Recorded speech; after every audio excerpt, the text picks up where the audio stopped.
90. House Bill 1290 by Representatives Esgar and Kraft-Tharp, Senators Kerr and Hill, concerning extension of the Transitional Jobs Program. Representative Esgar. Thank you, Madam Chair. I move House Bill 1290. House Bill 1290 has been moved. Representative Esgar, please continue. Go ahead. Thank you, Madam Chair. I move the Appropriations Report. The Appropriations Committee report has been moved. Representative Kraft-Tharp. Thank you, and the committee made an appropriations. I ask for your support. Is there any other discussion on the Appropriations Committee report? Seeing none, the question before us is the Appropriations Committee report. All those in favor say aye. All opposed, no.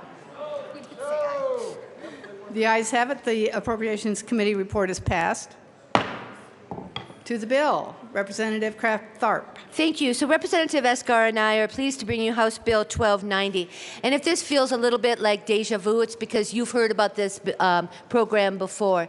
Representative Duran, Representative Melton brought you this program in 2013. It was a successful job training program for those people that are having the hardest of hard times being able to find employment. Our veterans are under FPL 150%. I brought this bill back in 2014 for a 3-year extension, and now Representative Esgar and I are very pleased to bring this back to you. This successful program, 77% success rate, bring this back for a 5-year term. Representative Esgar. Thank you, Madam Chair. This bill is also good for small businesses. There's a number of small businesses in Pueblo who have used this particular program to find workers to fill the jobs that they needed the most. Members, this is a good bill for workers and a good bill for small business. I ask and I vote. Is there further discussion? Representative Nordberg. Thank you, Madam Chair. And to Representative Esgar and Representative Kraft-Tharp, in 2013, when we first heard this bill, the effective unemployment rate was 7% at the time. As it stands now in Colorado, the unemployment rate is 4.2%. And you mentioned deja vu. So why are we bringing this program back when our unemployment rate continues to fall? But we're not only bringing this program back, we're continuing to grow it. If you look at what this program does over the next few years, you're adding staff to the program, you're adding appropriations to the program. Why is this a necessary program at this time as our unemployment rate continues to fall? Representative Kraft-Tharp. Representative Norberg, I'm so glad that you brought that question. And in fact, our unemployment rate is less than the 4%. We were at 3.2%, but I think the Denver Post said this morning that we may have even fallen from that. You know what that means? That means that the majority of Coloradans are experiencing the economic growth. But Representative Norberg, here's the problem. There are some people who are being left behind. They are not experiencing the glory of the economic growth. And those are people that no matter how hard they try, Representative Norberg, they have not been able to get employment.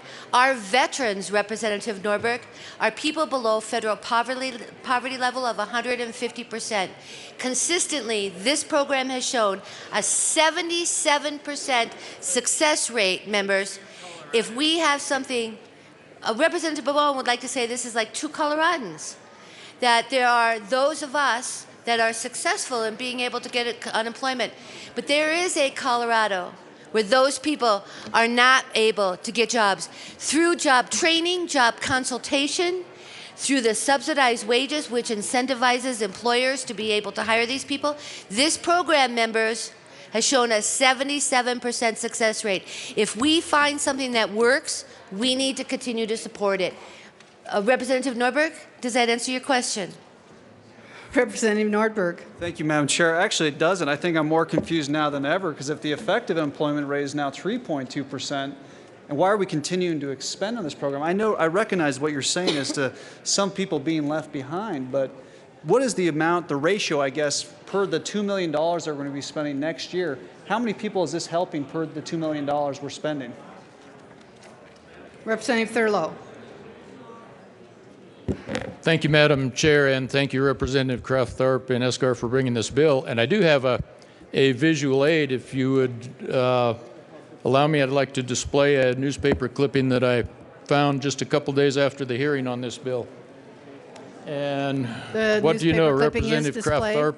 has the exact number. The unemployment rate in Colorado has decreased to 3.2% within the last quarter. So here's what I would submit, members, is that we need to stay current with the times. We created this program back in 2013.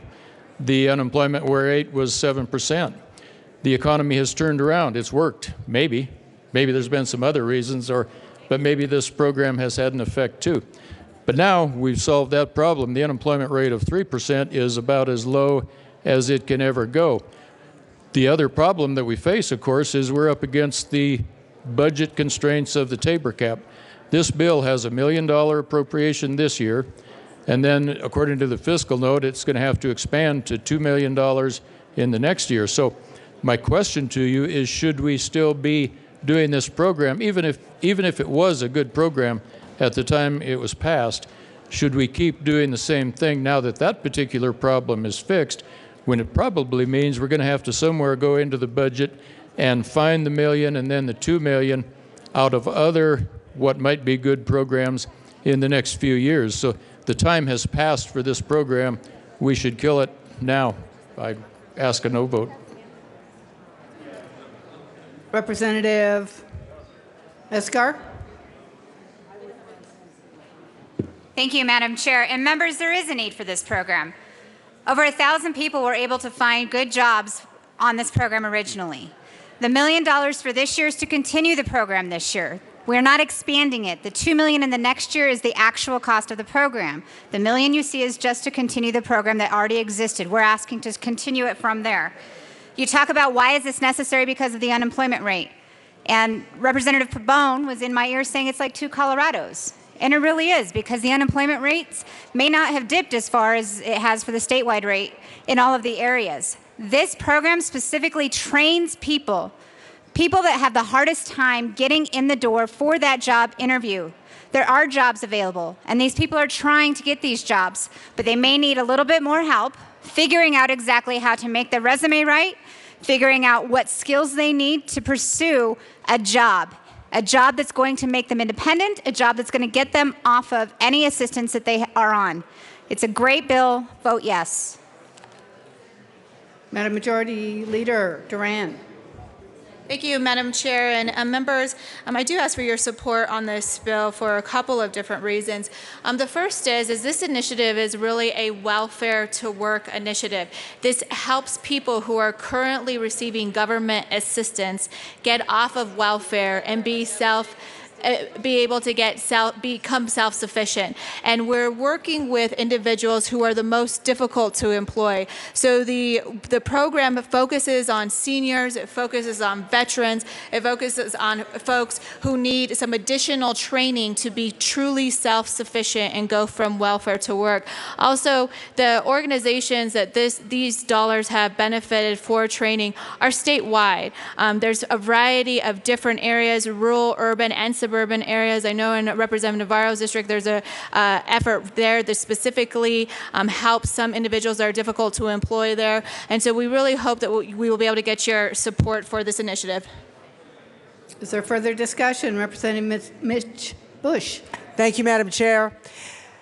The unemployment rate statewide is 3.2%, but it's much higher in some counties, in some rural counties. And indeed, the Rehire Colorado program focuses on just those counties. It focuses on others as well, but it focuses on those. And as we lose jobs in particular industries, I think it's very important to focus in on this kind of retraining for the industries that are growing. Is there further discussion? Representative Melton. Thank you, Madam Chair.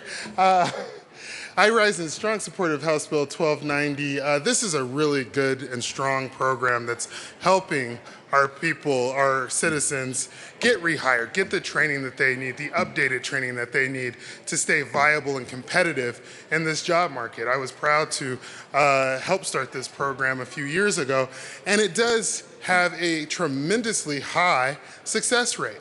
So members, please vote for this bill. Let's continue the Rehire Colorado program and continue to help Coloradans find work through, or stay competitive and find work.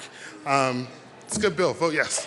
Is there further discussion on House Bill 1290? Seeing none, the question before us is the passage of House Bill 1290. All those in favor say aye. All opposed, no. The ayes have it. House Bill 1290 is passed.